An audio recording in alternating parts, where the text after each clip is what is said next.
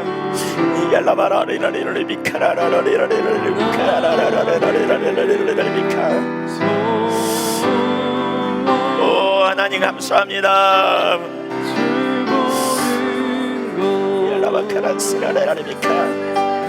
더 강한 능력으로 성령님 오셔서 만나주시옵소서. 한 사람 한 사람 능력으로 임하시옵소서. 충만히 기름 부어주시옵소서. 아버지 영광을 나타내 주옵소서. 물로 뜻 부어주시옵소서.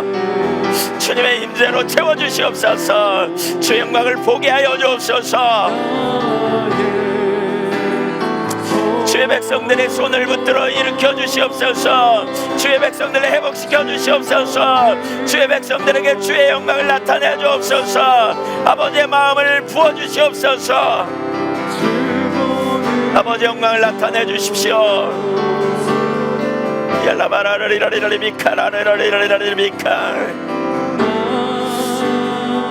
아멘. 할렐루야. 감사합니다. 영광으로 임하여 주옵소서.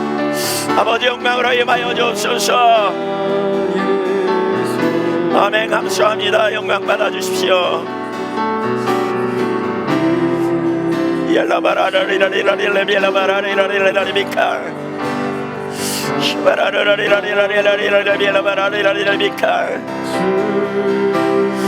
할렐루야. 감사합니다.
나의 소원 저를 세우소서.